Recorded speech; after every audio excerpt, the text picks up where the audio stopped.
Yeah. Greetings in the name of Jesus Christ of Nazareth. यीशु मसीह के नाम में हम आपको सबको उद्धारकर्ता के नाम में हम आपको ग्रीटिंग्स देते हैं। Welcome to this episode of Ebenson Ministries. Ebenson ministries के इस एपिसोड में आप सबका स्वागत है। Let's begin the program with a song. Programme को हम एक गाने के साथ शुरुआत करेंगे।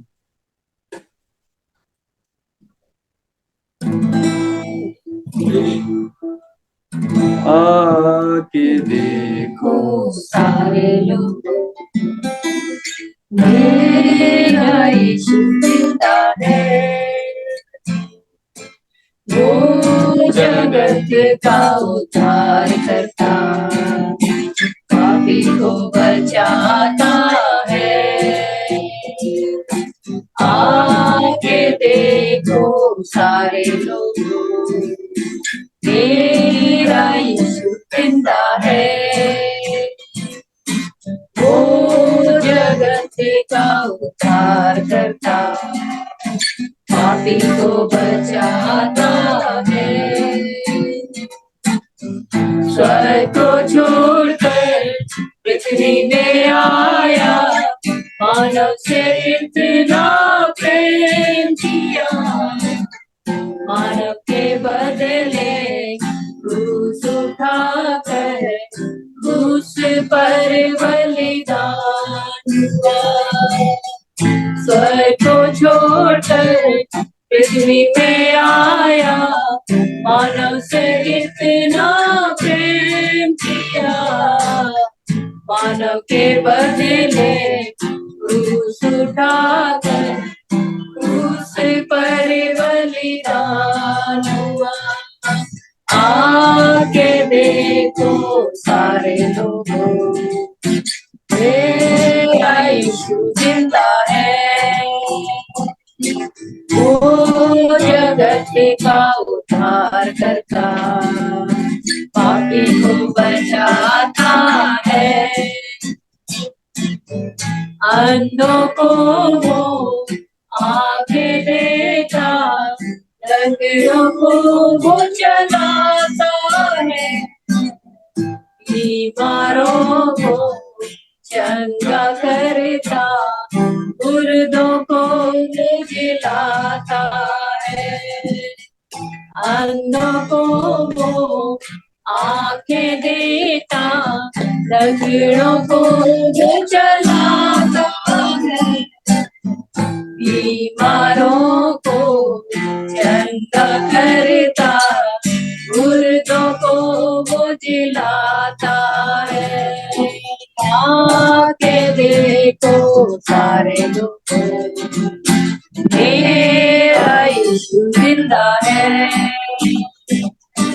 वो जगत का उद्धार करता, पापी को बचाता है। करके वादा हो गया है, जग में फिर से आएगा। धर्मियों को ले जाएगा, पापियों को छोड़ देगा।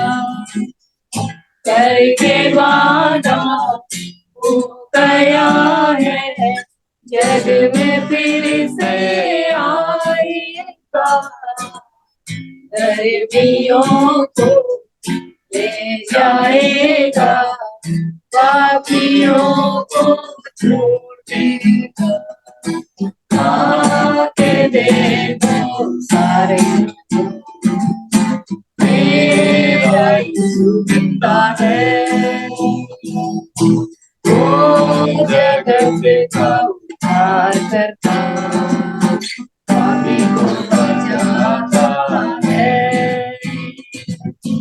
आके देखो सारे लोगों, मेरा यीशु जिंदा है। वो जगत का उद्धार करता, पापी को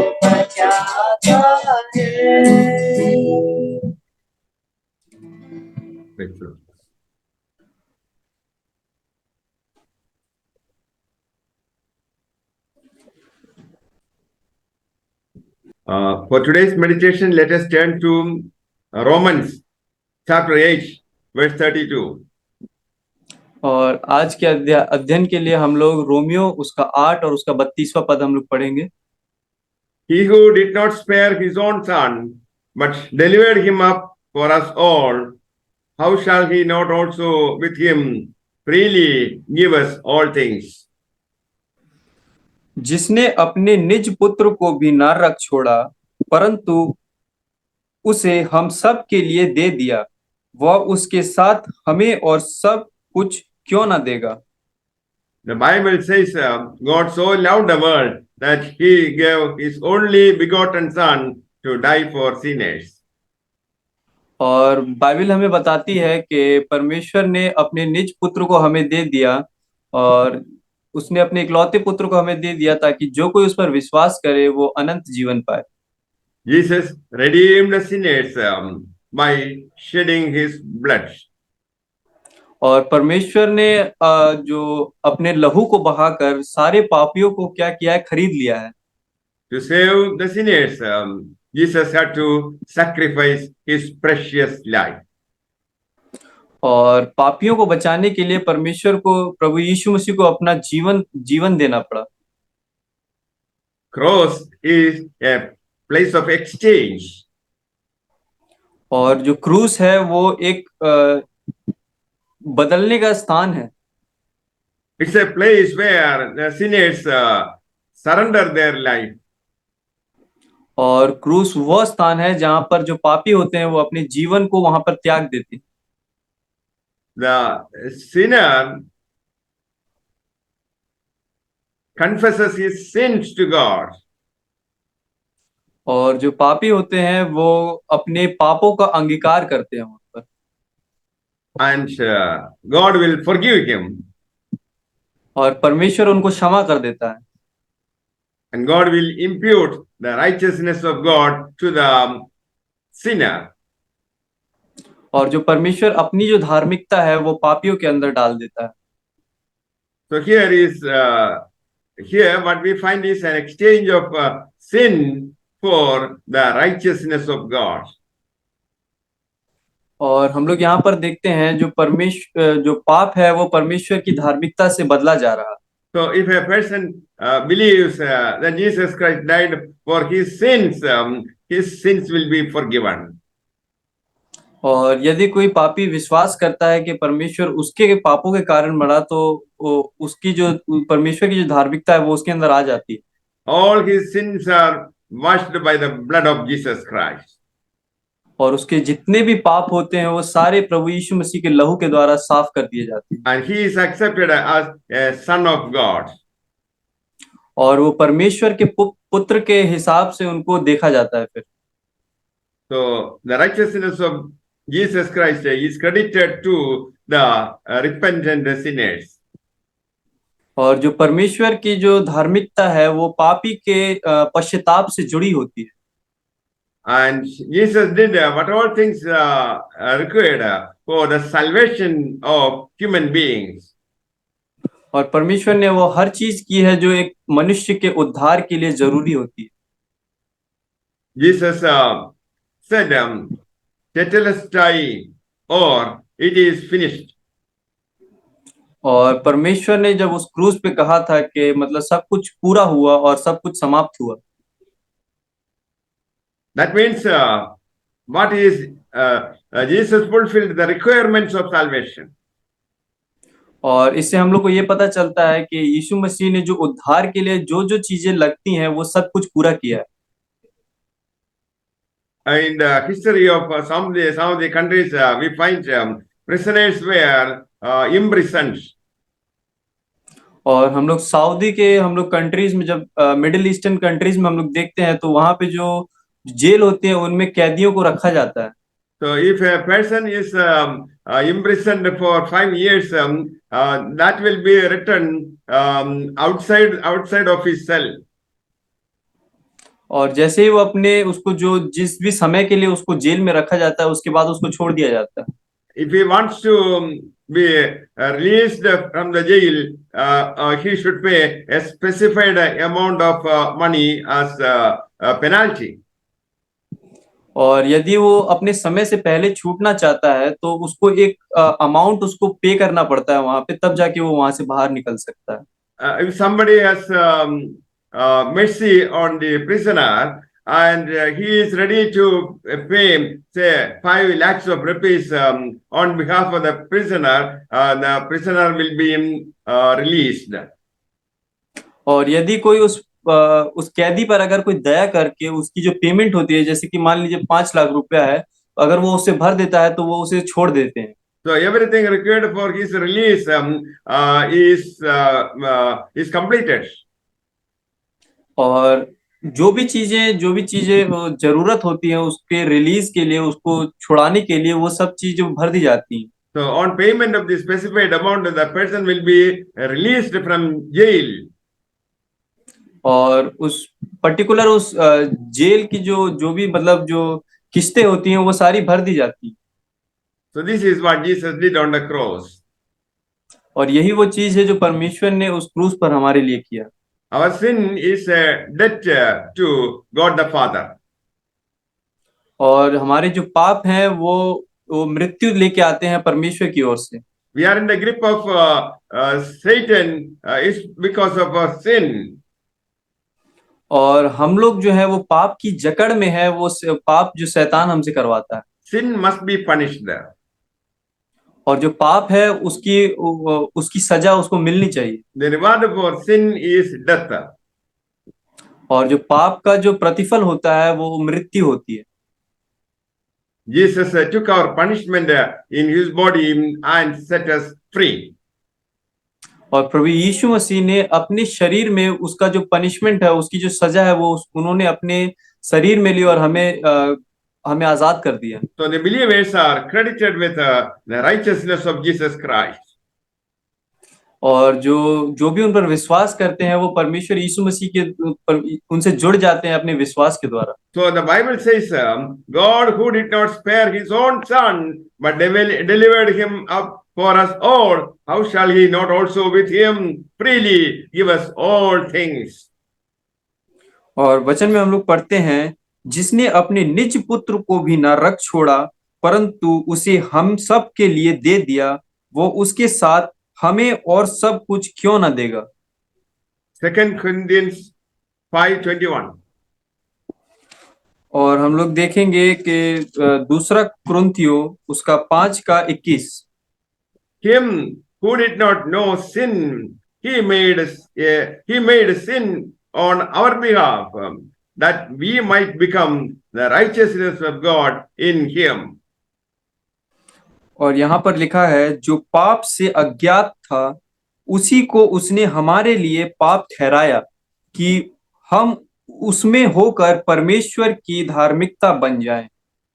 Once our sins are forgiven, God will provide all things for our life. और एक बार हम पाप से अलग हो जाते हैं तो परमेश्वर हमारे लिए हर चीज जिसकी हमको जरूरत है वो सब परमेश्वर हमारे लिए जुगाता है। The Bible says our sufficiency is from God. और बाइबल हमें बताती है कि हमारी जो भी परिपूर्णता है वो हमारी बाइबल से होती है। 2 Corinthians 3:5. और हम लोग देखेंगे दूसरा कुरिन्थियों उसका 3:5 अध्याय। Not that we are sufficient of ourselves to account anything as from ourselves, but our sufficiency is from God. और यहाँ पर हम पढ़ते हैं, यह नहीं कि हम अपने आप से इस योग्य हैं कि अपने ओर से किसी बात का विचार कर सकें, पर हमारी योग्यता परमेश्वर की ओर से है। So when we surrender our life to Jesus Christ, Jesus becomes our Lord and Savior. और जब हम अपने जीवन को परमेश्वर के चरणों पर रखते हैं तो परमेश्वर पिता और हमारा बचाने वाला बन जाता है। We have a new master, that is Jesus Christ. और हमारा एक नया मालिक बन जाते हैं जो कि परमेश्वर यीशु मसीह है। So his death on the cross is sufficient for the salvation of our souls. और उनकी जो मृत्यु जो क्रूस पर हुई थी उससे हमारे जो उद्धार है उसकी सारी वो उसके लिए युक्त है। The Bible also says his strength is sufficient for our weakness. और बाइबल हमें बताती है कि उनकी उनका जो ताकत है वो हमारे निर्बलता के लिए काफी है। The authority of Jesus Christ in the life of a believer is sufficient for our struggles. और परमेश्वर यदि हमारे जीवन में होते हैं तो हमारे लाइफ में अगर कोई भी परेशानी या दुख तकलीफें आती हैं तो उसमें वो पर्याप्त होते हैं। The Bible says his power is sufficient to restore us. और बाइबल हमें बताती है कि उनकी जो सामर्थ है उनका जो पावर है वो हमें वापस लौटा लाने के लिए पर्याप्त है। Jesus becomes our wisdom and knowledge. और प्रभु यीशु मसीह हमारी ज्ञान और हमारी बुद्धि बन जाते हैं। His grace is sufficient for all our needs. और उनकी जो दया है वो हमारी हर चीज जिसकी हमें जरूरत है उसके लिए वो पर्याप्त है। The psalmist prays to God, restore to me joy of thy salvation. और जो भजनकार है वो यह कहता है कि आप अपनी सामर्थ से हमारी जो निर्बलता है उसमें हमें ताकत हमें दे। So salvation is based on the finished work of Jesus Christ.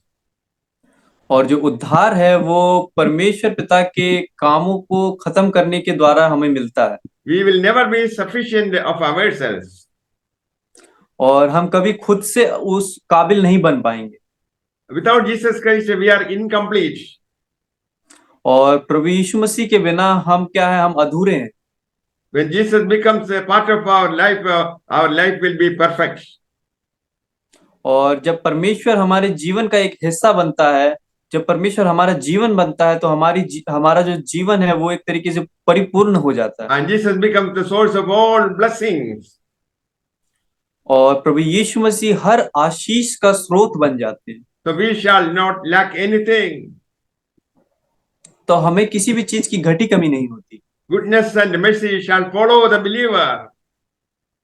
और जो भलाई है और जो भी आशीषें हैं वो एक विश्वासी के पीछे पीछे चलती है। Our sufficiency is from God.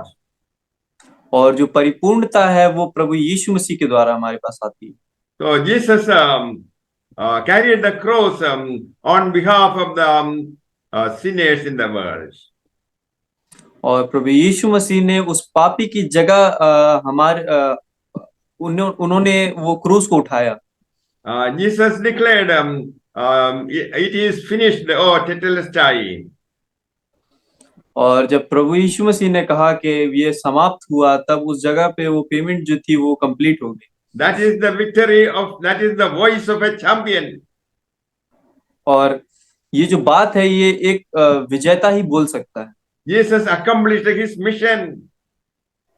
और जो परमेश्वर थे उनको जो काम दिया गया था वो उन्होंने पूरी तरीके से पूरा किया। It is not the voice of a defeated person. और ये किसी हारे हुए की आवाज नहीं थी। He took victory over sin, Satan, and sickness. और परमेश्वर ने पाप के ऊपर, शैतान के ऊपर और सारी बीमारियों के ऊपर उन्होंने विजय पाया था। And Jesus is asking his followers to take up their own cross. और परमेश्वर यीशु मसीह हमसे कह रहे हैं कि हर विश्वासी से कि अपना क्रूस हमें खुद उठाना चाहिए। Take your cross and follow me. और प्रभु यीशु मसीह कहते हैं कि तुम अपना क्रूस उठाओ और मेरे पीछे हो लो। Jesus gave us commandments to be obeyed. और प्रभु यीशु मसीह हमें आज्ञा देते हैं जो हमें मानना चाहिए। The commandments of Jesus Christ are very simple to be followed by anyone. और जो परमेश्वर की जो आज्ञाएं हैं वो बहुत ही सहज हैं किसी विश्वासी के लिए। Observing the word of God is not painful. और अगर हम वो विश्वास योग्य होना चाहिए जो हम परमेश्वर की बातों को मान सके। The word of God is light. और जो परमेश्वर की जो वचन है वो हमारे लिए ज्योति का काम करता है। It is not a burden to follow the commandments of Jesus Christ. और ये कोई बोझ की बात नहीं है कि हम परमेश्वर की बातों पर चलें। So we have to carry our own cross and bring gospel to the unreached people. और हमें क्या करना चाहिए कि उनके जो वचन है उनको उन तक पहुंचाना चाहिए जिनके पास अभी तक वो वचन पहुंचा नहीं है। That is the cross that you and I have to carry. और यही वो क्रूस है जो हमको और आपको उठाना है। May the Lord bless you all with these words. Amen. और इन वचनों के द्वारा परमेश्वर पिता आपको आशीष करें। आमीन।